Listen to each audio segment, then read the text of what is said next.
আসসালামু আলাইকুম বন্ধুরা, আশা করি আপনারা সকলেই ভালো আছেন। প্রিয় বন্ধুরা, আজ আমি আপনাদেরকে একজন দরবেশ আর 3টি বিবাহযোগ্য কন্যার পিতার গল্প শোনাব। গল্পটি অবশ্যই শেষ পর্যন্ত শুনবেন। তো চলুন শুরু করা যাক।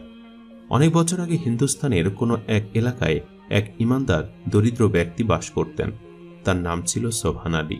তার 3টি বিবাহযোগ্য কন্যা ছিল। তিনি দিন মজুরি করে সংসার চালাতেন। একদিন তিনি একজন বিশিষ্ট দরবেশের খোঁজ পেলেন। তিনি হাঁটতে হাঁটতে দিল্লি পার হয়ে সেই দরবেশের কাছে গিয়ে পৌঁছালেন। দরবারের দরজায় একজন জীর্ণ শীর্ণ পোশাক পরিহিত ব্যক্তিকে অসহায় চেহারায় দাঁড়িয়ে থাকতে দেখে পীর সাহেব তাকে ভেতরে ডেকে আনলেন। যখন মজলিস শেষ হলো, দরবার খালি হয়ে গেল। তখন তিনি সোবহান আলীকে জিজ্ঞেস করল, বলো, তোমার কি সমস্যা? কেন তুমি এভাবে অসহায়ের মতো দরবারের দরজায় দাঁড়িয়েছিলে? সোবহান আলী কান্না করে ফেলল। সে বলল, হুজুর, আমি দিন মজুরি করে জীবিকা নির্বাহ করি। আমার 3টি বিবাহযোগ্য কন্যা রয়েছে, কিন্তু কোনোভাবেই কোনো ভালো সম্বন্ধ আমার কন্যাদের জন্য আসছে না। কোনো সম্বন্ধ আসলেও তারা অনেক বড় অঙ্কের যৌতুক চায়।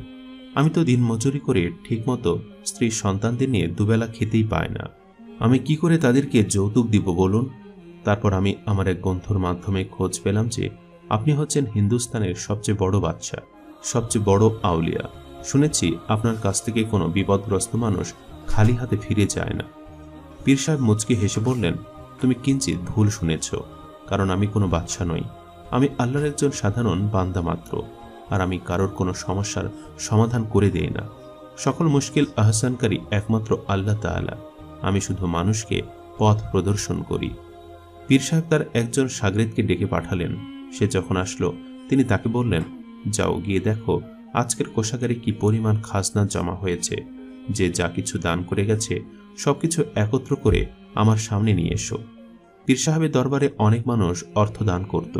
সেই অর্থ দিয়ে সমাজের অসহায় লোকদের খাওয়ার ব্যবস্থা হতো, দরবারের খাবার রান্না হতো এবং এতিম বাচ্চাদের ভরণ পোষণের কাজে লাগত। সেসব সাহায্যের অর্থ পীর সাহেবের তহবিলে জমা থাকত। ওই লোকটি যখন ফিরে আসলো, তার হাতে কিছুই ছিল না। সে দুঃখ ভারাক্রান্ত মন নিয়ে বলল, হুজুর, আজকে তো কিছুই জমা হয়নি। পীর সাহেব তখন বললেন, তাহলে আজ সারাদিনে যা অর্থ সম্পদ জমা হবে সেই সবকিছু এই লোকটিকে দান করে দিবে। সোবহান আলীকে তিনি বললেন, হে আল্লাহর বান্দা, নিরাশ হইও না, নিশ্চয় আল্লাহ তাআলা উত্তম ফয়সালাকারী। সোবহান আলী খুশি হয়ে গেল এবং বলল, আলহামদুলিল্লাহ, আমি আপনার ব্যাপারে যেমনটা শুনেছিলাম আপনি তার থেকেও আরো অনেক বেশি দয়ালু, অনেক বেশি মহান। কিন্তু অদ্ভুতভাবে ওই দিন দরবারে কেউই কোনো উপহার বা কোনো কিছু দান করল না। রাতের বেলা পীর সাহেব সোবহান আলীর কাছে ক্ষমা চাইলেন। তিনি বললেন, আমাকে ক্ষমা করো হে মেহমান, তোমাকে অপেক্ষা করিয়ে তোমার মূল্যবান সময় আমি নষ্ট করেছি। তবে তুমি নিরাশ হও না, নিশ্চয়ই আল্লাহ তাআলা তোমার সমস্যার কোনো সমাধান অবশ্যই করবেন। তুমি কালকের দিনটাও অপেক্ষা করো। কিন্তু পরের দিনও একই ঘটনা ঘটল। দিল্লির কোনো ব্যক্তি বা পীর সাহেবের কোনো অনুসারী কেউই ওই দিনও পীর দরবারে কিছুই দান করল না। এভাবেই দিন কেটে গেল। রাতের বেলা এশার নামাজের সময় পীর সাহেব সোবহান আলীকে বললেন, ও হে সোবহান, তুমি আল্লাহর প্রতি ভরসা রাখো, আরো একদিন তুমি অপেক্ষা করো, দেখো কি হয়। পীর সাহেবের দরবারে সকলে মাটিতে বিছানা করে ঘুমাতো, কিন্তু পীর সাহেব তার মেহমানের জন্য কাঠের বিছানা এবং নরম তোশকের ব্যবস্থা করলেন। শান্তির বিছানায় শুয়েও সোবহান আলীর কোনোভাবেই ঘুম আসছিল না। চোখ বন্ধ করলেই তার বিবাহযোগ্য 3 কন্যা তার চোখে ভেসে উঠছিল। সে ভীষণ চিন্তিত ছিল, তবু আল্লাহর উপর ভরসা রেখে আল্লাহর সাহায্যের অপেক্ষায় প্রহর গুনছিল। পরদিন সকালে সোবহান আলী পীর সাহেবের সাথে ফজরের সালাত আদায় করল। ধীরে ধীরে বেলা বাড়তে থাকলো আর দরবারে লোকজন ভিড় করতে থাকলো। কিন্তু কাকতালীয়ভাবে ওই দিনও দিল্লির কোনো ধনী ব্যক্তি বা পীর সাহেবের কোনো অনুসারী দরবারে কোনো উপহার বা সাহায্য প্রদান করল না। সোবহান আলী নিরাশ হয়ে পড়ল। পীর সাহেব তার দরবারে আসা মেহমানের কোনো অসম্মান হতে দেননি। 3 দিন যাবৎ তিনি সোবহান আলীকে বেশ ভালোই আপ্যায়ন করেছেন। তৃতীয় দিনও যখন কোনো সাহায্য দরবারে আসলো না, মাগরিবের সালাতের পর পীর সাহেব সোবহান আলীকে তার খাস কামরায় ডেকে পাঠালেন। সোবহান আলী মনে মনে ভাবল, হয়তোবা দিল্লির কোনো বাদশা বড় অঙ্কের সাহায্য দরবারে দান করেছে, সেটাই দেওয়ার জন্য হয়তো পীর সাহেব তাকে ডেকে পাঠিয়েছেন। পীর সাহেব সোবহান আলীকে বললেন, আজও দরবারে কোনো সাহায্য আসেনি। এবার তুমি প্রমাণ পেয়ে গিয়েছে তো যে আমি কোনো বাদশা নই। বা কোনো সমস্যার সমাধানকারীও নই। আমার অনুসারীরা আমাকে ভালোবেসে আর আমার উপর বিশ্বাস থেকে আমাকে এসব উপাধি দেয়। জানি না কেন আজ 3 দিন যাবৎ দরবারে কেউই কোনো সাহায্য বা উপহার পাঠাচ্ছে না। এখন আমার কাছে জমাকৃত কোনো অর্থ সম্পদও নেই যা দিয়ে আমি তোমাকে বিদায় করতে পারি। সোহান আলী শিক্ষিত পরিবারের একজন ছিল। সে বলল, না হুজুর, আপনি দুঃখ করবেন না। হয়তো আমার ভাগ্যে এখান থেকে সাহায্য পাওয়া আল্লাহ তাআলা লিখে রাখেননি, এজন্যই আমি পাইনি। আল্লাহ তাআলা যেদিন আমার দিকে মুখ তুলে তাকাবেন, আমার তাকদিরে আল্লাহ তাআলা যেদিন সাহায্য লিখে রেখেছেন, সেদিনই আমার মেয়েদের বিয়ে হবে ইনশাআল্লাহ। পীর সাহেব বললেন, দরবারে আসা কোনো মেহমানকে কখনো খালি হাতে ফিরে দিতে নেই, আর তোমাকে দেওয়ার জন্য আমার কাছে আপাতত কিছুই নেই। আমি তোমাকে শুধু এই জুতো জোড়া দিতে পারি। তিনি তার পায়ের এক জোড়া জুতা সোহান আলীর দিকে এগিয়ে দিলেন এবং বললেন, আমার কাছে তোমাকে দেওয়ার জন্য এর থেকে দামি আর কিছুই নেই। এমনকি আমার পরনের লেবাসও এই জুতোর চেয়ে সস্তা। তবে আমি এটুকু বলতে পারি, হয়তোবা এই জুতোই তোমার সব সমস্যার সমাধান করবে। এমনিতে ওই জুতো জোড়া খুব বেশি দামি ছিল না, কিন্তু পীর সাহেবের কাছে ওই মুহূর্তে ওই জুতো জোড়ার চেয়ে মূল্যবান আর কিছুই ছিল না। সোহান আলী জুতো জোড়ার সাদরে গ্রহণ করল আর পীর সাহেবের কাছে দরবার ত্যাগের অনুমতি চাইল। পীর সাহেব তার স্বল্প মূল্যবান জুতো জোড়া সমেত সোহান আলীকে বিদায় দিলেন। সোহান আলী তার বাড়ির পথে রওনা দিল। পথে যেতে যেতে সে ভাবল, তার বন্ধু যদি তাকে জিজ্ঞেস করে পীর সাহেব তাকে কি সাহায্য করেছে, তখন সে এই জুতো জোড়া দেখিয়ে দিবে। সে মনে মনে ভাবছিল, তার সময় এবং পরিশ্রম দুটোই বৃথা গেল। কিন্তু সে এও ভাবছিল যে এই জুতো জোড়ায় তার 2 মেয়ের বিয়ের খরচ জোগাবে। এসব ভাবতে ভাবতে অনেক রাত হয়ে গেল। সোহান আলী একটি সরাইখানায় এক কোণায় শুয়ে ঘুমিয়ে পড়ল।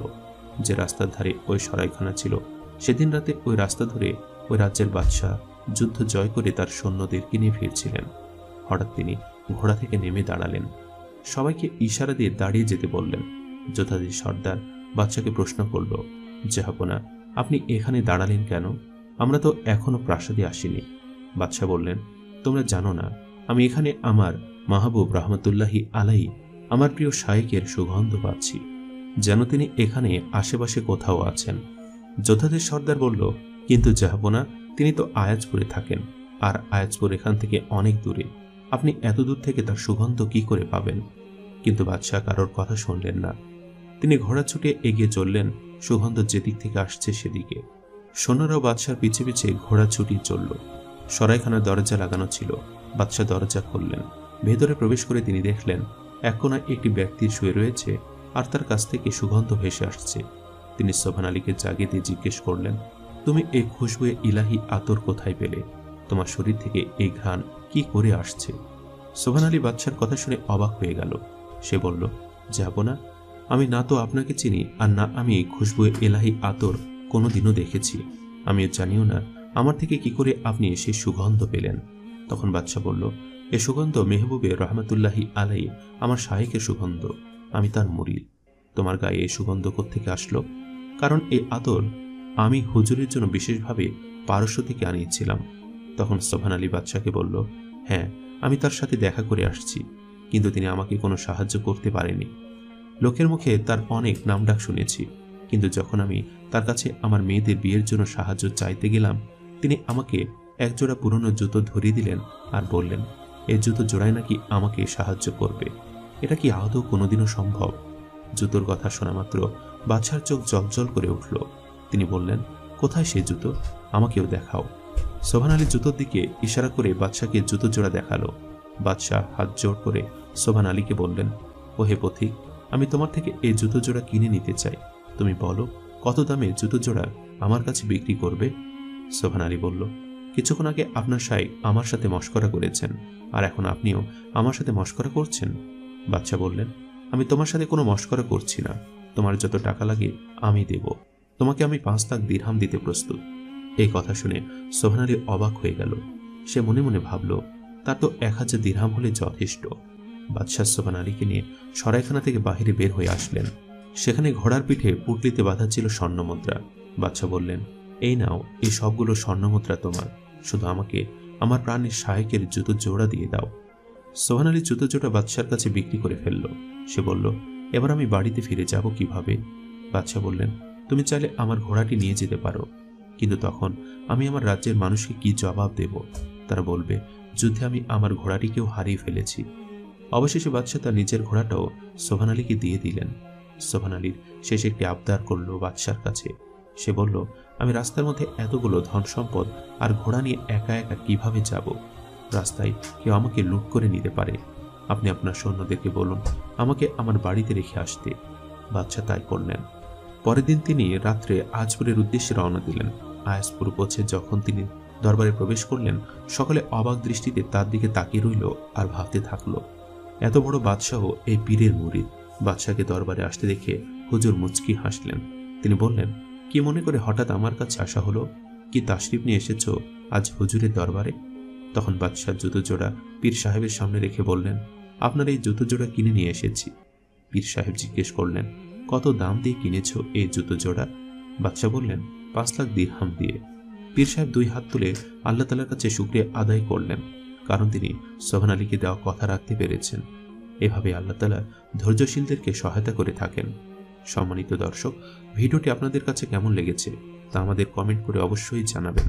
আর সবাই আমাদের সাথেই থাকবেন। আজ তাহলে এই পর্যন্তই। আপনারা ভালো থাকবেন, সুস্থ থাকবেন। আল্লাহ হাফেজ।